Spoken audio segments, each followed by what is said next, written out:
سلام، امیدوارم که حالتون خوب باشه.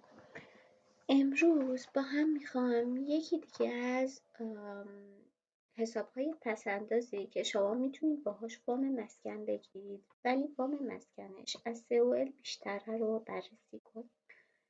پلن اپرن لوژمان که همون برنامه پسنداز خونه میشه رو با هم بررسی میکنیم. اگه هدفتون خرید خونه است ولی وامی که میخواید بیشتر از وامیه که برای COL پرداخت میشه، این طرح رو میتونید در نظر بگیرید، ولی یکم متفاوته با طرح COL.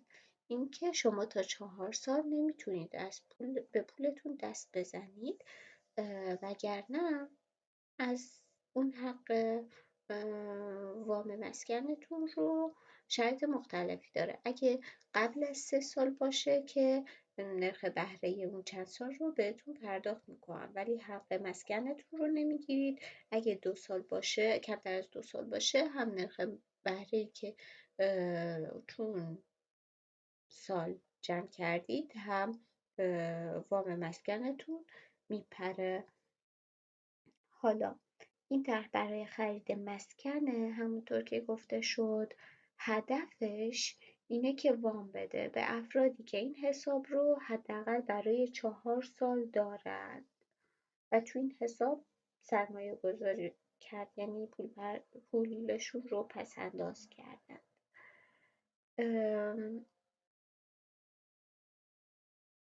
شرایط برای اینکه این حساب رو قبل از 2018 باز کردید یا بعدش متفاوته. این ویدیو فرض بر این داره که شما بعد دیدن این تصمیم میگیرید که حساب رو باز کنید، پس حالت بعد 2018 رو با هم چک میکنیم. حالا کی میتونه این حساب رو باز کنه؟ چه افرادی؟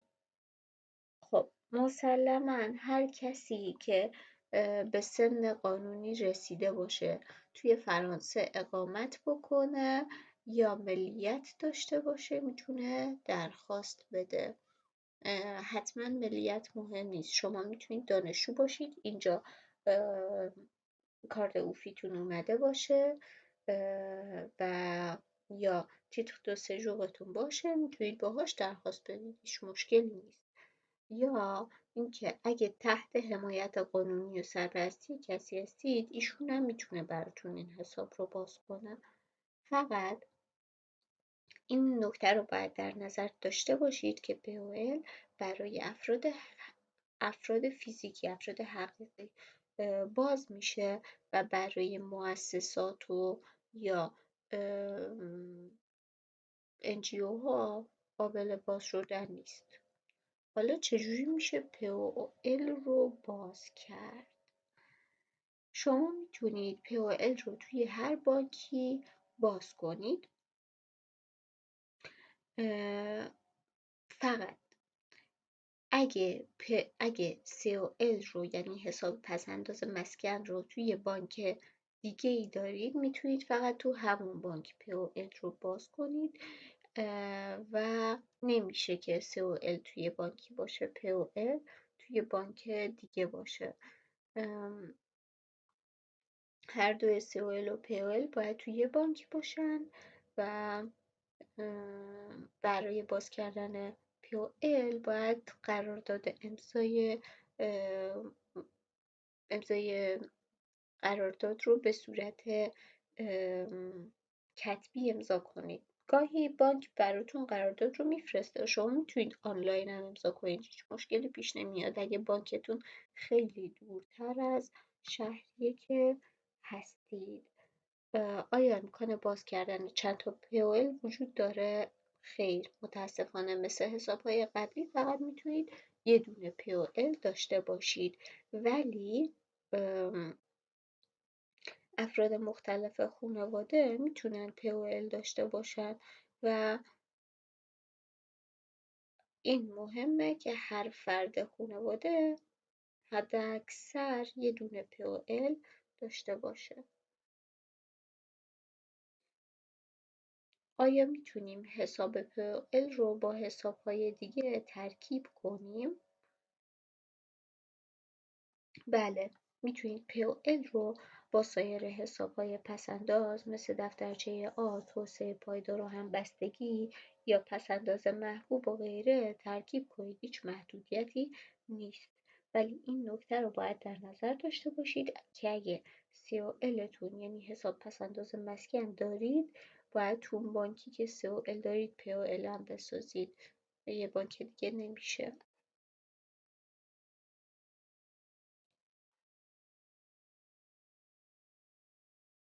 مبلغ سپرده توی برای POL به چه صورتیه؟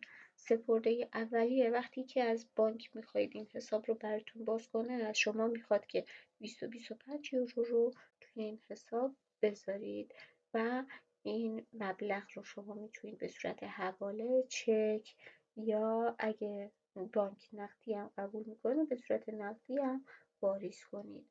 پرداخت دوره‌ای باید صورت بگیره، یعنی شما مینیمم در سال باید 540 یورو به حساب POL تون اضافه کنید، وگرنه بانک حق داره حسابتون رو ببنده.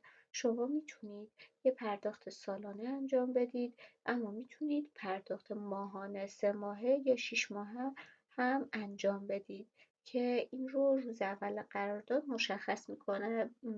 کارمند بانک یا کنسیه ازتون میپرسه که چقدر براتون اوکی تره، 100 یورو یا چند یورو براتون اوکیه.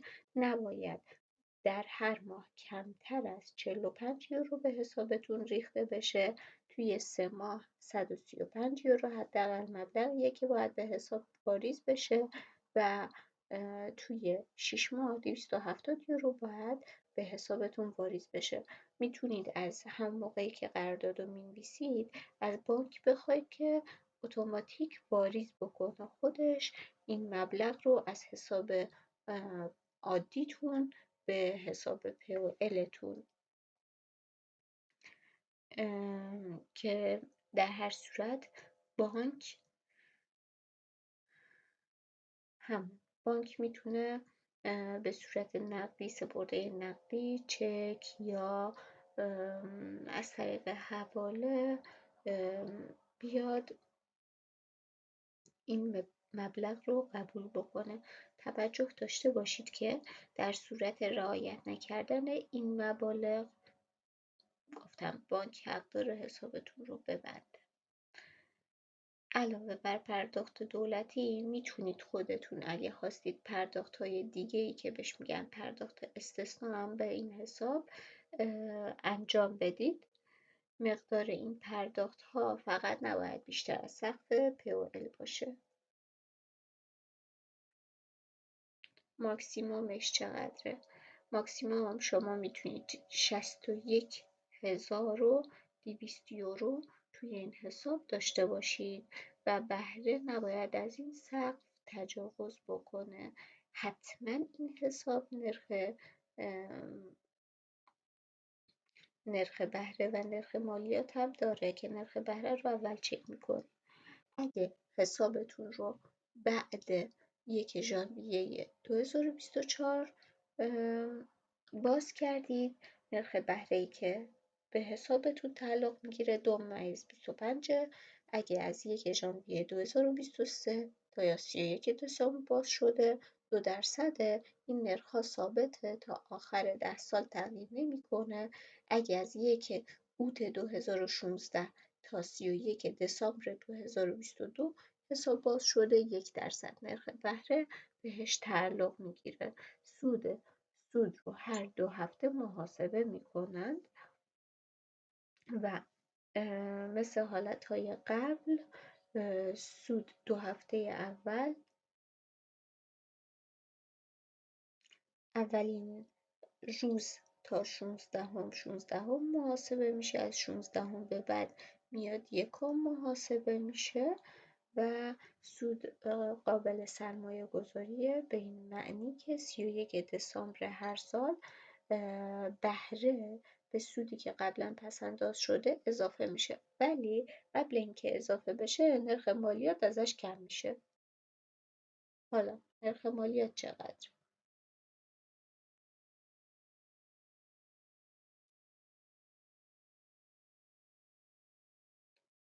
نرخ مالیات از سال 2018 تصمیم گرفتن که نرخ مالیات بر این حساب تعلق بگیره و همچنین بجز نرخ مالیات نرخ سهم تأمین اجتماعی هم که همون 12.8% نرخ مالیات و 17.20% سهم تأمین اجتماعی که در کل 30% از نرخ بهره‌ای که بهتون تعلق میگیره باید مالیات بدید که یعنی 1.7% براتون باقی میمونه، نرخ بهره‌ای که براتون در نهایت باقی میمونه. خب نوشته که شما میتونید از مقیاس مالیات بر درآمد تصاعدی هم استفاده کنید که این گزینه برای اعمال مقیاس مالیات بر درآمد تصاعدی غیر قابل بازگشته و برای تمام درآمدهای منقول شما اعمال میشه اگه این چیز رو درخواست بدید. در این صورت بر اساس ترکیب خانوار مالیات و با توجه به درآمد کلی شما از کلیه درآمدهای شما از سرمایه منقول مالیات گرفته میشه. نرخ مالیات بر درآمد هم کمتر یا بیشتر میتونه باشه از 12.8%. پس از اون مالیات اضافی از بازپرداخت هزینه دولت بهره مند میشه که کلا دولت میاد اگه شما خودتون بخواید مالیات رو بیشتر پرداخت کنید از آخر وقتی که ماه جون میان مالیات ها رو بررسی میکنن، اگه دولت آخر سر بررسی کنه که مالیات بیشتری پرداخت کردید بهتون مبلغ رو پس میده که مطمئن میشید که جریمه نشدید. نرخ مالیات نرخ سهم تأمین اجتماعی 17.2% تو اون حالت.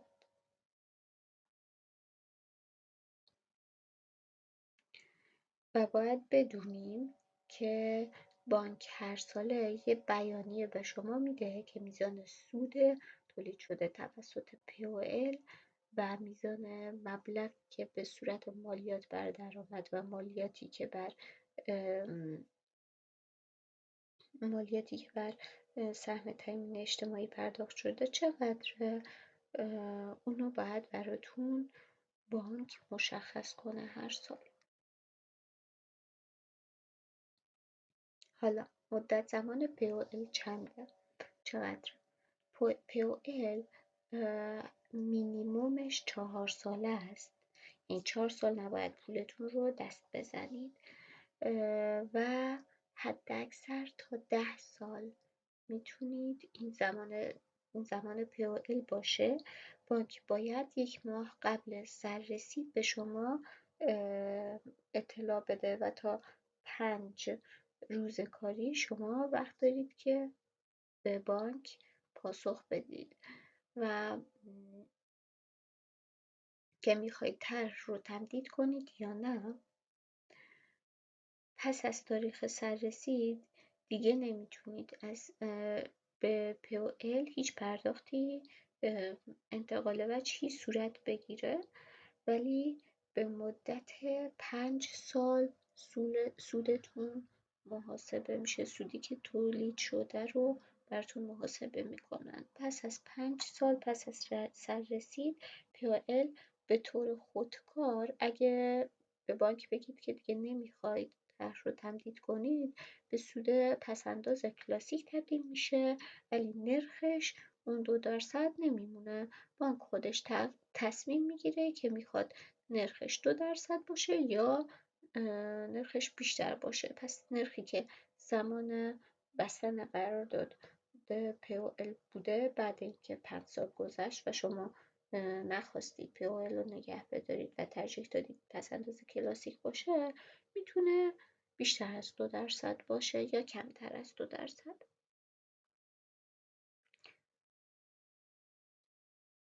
هنگامی که طرح منقضی شد میتونید برای وام درخواست بدید یا حق وام خودتون رو به یکی از اعضای خانواده منتقل بکنید. مؤسسه اعتباری هم میتونه POL رو ببنده اگه هر کدوم از این شرایط نقض بشه. آیا میتونیم از POL برداشتی صورت بگیره؟ شما میتونید از POL پول بردارید، اما وقتی که سررسیدش رسیده باشه، یعنی بعد 4 سال میتونید پول برداشت کنید. اگه قبل از 4 سال پول برداشت کنید کلا بسته میشه. پس تاریخ انقضای اولیه POL بعد تولد 4مین سالگرد افتتاح حسابتونه. اگه 4مین سالگرد رو تمدید کردید، تاریخ انقضا به تاریخ سالگرد بعد موکول میشه. تاریخ ها میتونه 56 و 7 و 8 و 9 و 10 سالگی حساب هم باشه.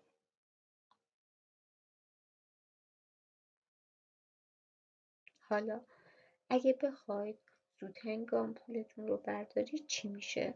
برداشت شرایط مختلفی داره بسته به اینکه چند سال زودتر.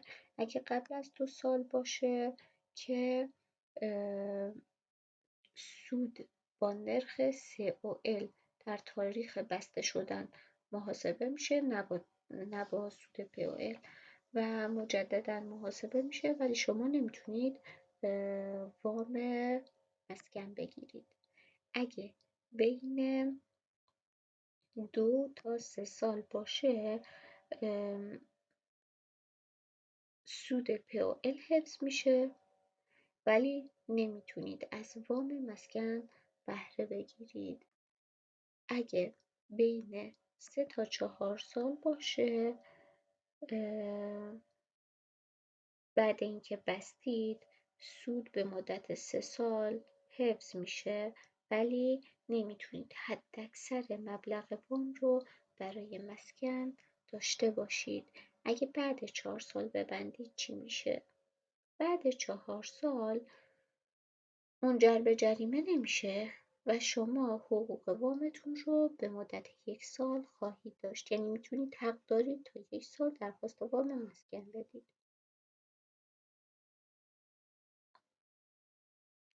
حالا شرایط وام چیه؟ وام به شما اجازه میده تا تحت شرایط خاصی با نرخی که از قبل تعیین شده شما بیاید برای خرید مسکن اصلیتون که یا یه خونه جدیده یا یه خونه قدیمی، مشکلی نیست که خونه قدیمی هم باشه، ولی باید اولین مسکنتون باشه، مسکن اصلیتون باشه، نه 2 3 تا مسکن داشته باشید. یا ساخت محل سکونت اصلی که یا یه زمین میخواید بخرید یا میخواید زمین رو که خریدید ساختمون توش بسازید، یا کار تعمیر و بهتر کردن زمینی که خونه‌ای که دارید، یعنی بازسازیش، یا اینکه از وسایل مثلا وسایلی که برای تجدید نگه داشتن انرژی بیشتر توی خونه استفاده میشه، مثل پنجره دوجه داره یا انرژی تجدید پذیر و سولار سیستم و اینا بخواید استفاده کنید، یا اینکه تملک سهم در شرکت سرمایه گذاری املاک مسکونی میتونه باشه، یا تأمین مالی یک محل برای استفاده تجاری یا حرفه‌ای هم میتونه جزء این موارد باشه. حالا چیزی که باید بدونید اینه که مثل حالت قبلی که COL بود میتونید توی فرانسه یا توی این سری کشورها از این وام استفاده کنید. برای اینکه بتونید از این وام استفاده کنید باید سررسید POL تون اومده باشه و 4 سال گذشته باشه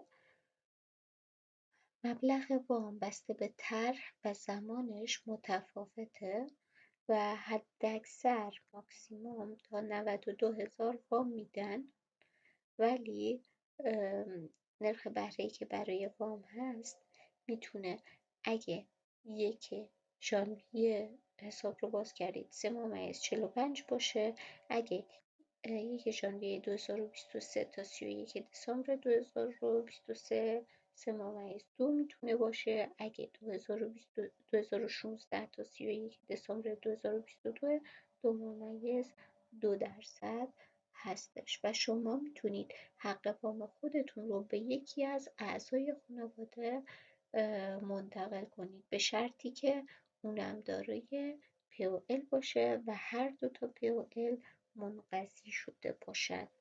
یعنی POL که شما دارید و میخواید واگذار کنید و POL که ایشون داره و میخواد واگذار کنه، نه میخواد ازش استفاده کنه از وامش.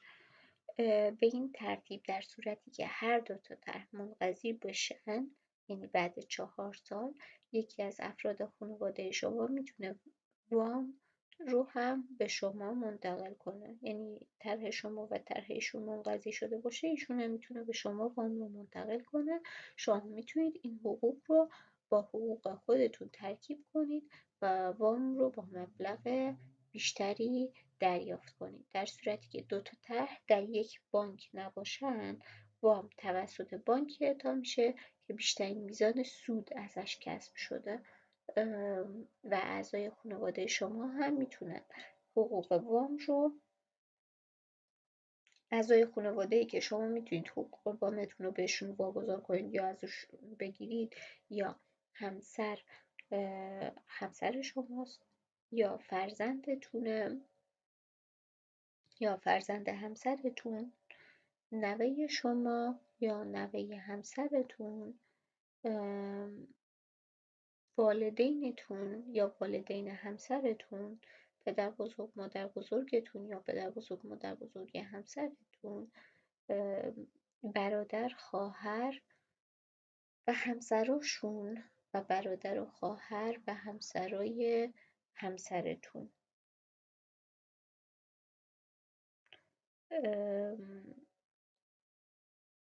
برادرزاده و خواهرزاده شما، برادرزاده و خواهرزاده همسرتون، عمو و عمه شما و عمو و عمه همسرتون.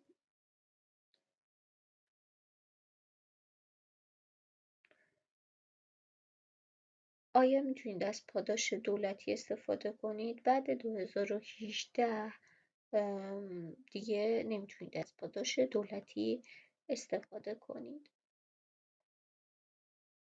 آیا امکان انتقال POL وجود داره؟ این امکان وجود داره که POL خودتون رو با شرایطی که در بانک قبلیتون هست حفظ کنید و سن طرحتون، نرخ بهره، حق وام و همه اینا رو به بانک دیگه منتقل بکنید. اما بانکی که POL رو الان در اختیار داره میتونه انتقال رو رد کنه، یعنی بگه من نمیذارم به بانک جدید POL منتقل بشه.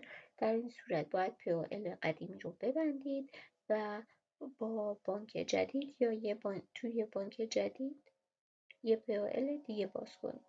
اگه POL رو در اختیار دارید، بانکی که POL رو در اختیار داره انتقال رو بپذیره. ممکنه گاهی از شما کارمزد هم بخواد که این کارمزد از این مؤسسه به مؤسسه دیگه متفاوته. همچنین این امکان وجود داره که POL خودتون رو به یکی از اعضای خانواده خودتون، فرزند، نوه، همسر، برادر، خواهر، مادر، پدر، دایی، عمه، برادرزاده، خواهرزاده و غیره منتقل بکنید. اما شخصی که POL بهش تعلق میگیره نباید قبلا POL داشته باشه.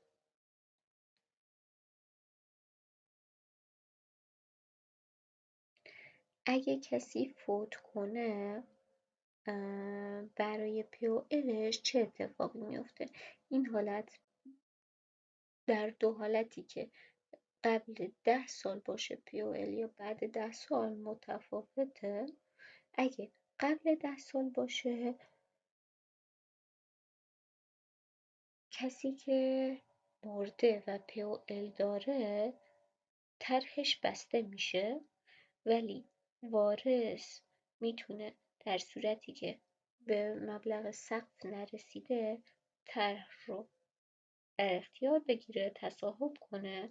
وارثی که POL رو تحویل میگیره باید متعهد باشه که تمام تعهدات کسی که فوت شده متوفی رو بهش احترام بذاره و پرداخت‌های دوره‌ای رو انجام بده.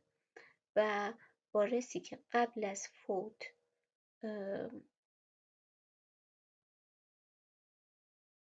ارثی که قبل فوت رسیده میتونه ورثه بعدش دریافت بکنه و اگه هیچ ورثه‌ای POL رو بر عهده نگیره POL بسته میشه.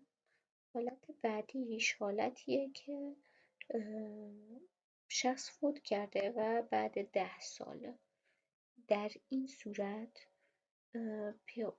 POL وقتی فرد فوت کرده بسته میشه و مبلغ دارایی که داره دیگه به اون فردهای وارث میرسه. وامی چیزی نیست که یعنی نرخ بهره عمومی نیست که بخوام بگیرنش. آیا POL مشمول توقف میشه؟ POL ممکنه در معرض توقیف اداری منظورش اینه که خب کسی خلاف کرده یا پولی رو از کسی قرض گرفته و پرداخت نکرده یا مثلا ضامن کسی شده، به هر دلیلی آیا دادگاه میتونه توقیف کنه POL رو؟ POL ممکنه در توقیف اداری توسط شخص ثالث قرار بگیره، همچنین ممکنه مشمول توقیف و انتصاب هم بشه. حالا چجوری میتونیم ببندیم؟ 2 تا حالت وجود داره برای بستنش که آیا خودتون میخواید ببندید یا بانک میخواد ببنده. اگه خودتون میخواید ببندید یه روالی داره، میتونید از طریق ایمیل، پست یا هر چیزی به بانک اطلاع بدید، هر چیزی که بانک قبولش داره. مثلا بانک اگه بگه شما باید حضوری بیاید امضا کنید یا نامه بدید، باید نامه بدید. گاهی بانک قبول میکنه که نامه رو دستی بنویسید، عکس بگیرید و عکس رو ایمیل کنید اگه راهتون دوره. بستن POL ممکنه باعث بشه برخی از مزایای مرتبط با طرح رو از دست بدید، مثل سرمایه گذاری یا سودی که به پولتون تعلق میگیره یا وامی که هست و هر چیزی. حالت بعدیش بانک در چه حالتی میتونه POL شما رو ببنده؟ در صورتی که شرایط اولیه رو رعایت نکرده باشید و همچنین سالانه مبلغ حداقل 540 یورو رو به POL تون واریز نکرده باشید، بانک میتونه POL تون رو ببنده. یا اگه قبل از 3مین سالگرد برداشتی صورت بگیره، بانک قطعا میبنده POL رو و همچنین اگه از سقف 61,200 بیشتر بشه بازم بانک میاد POL رو میبنده.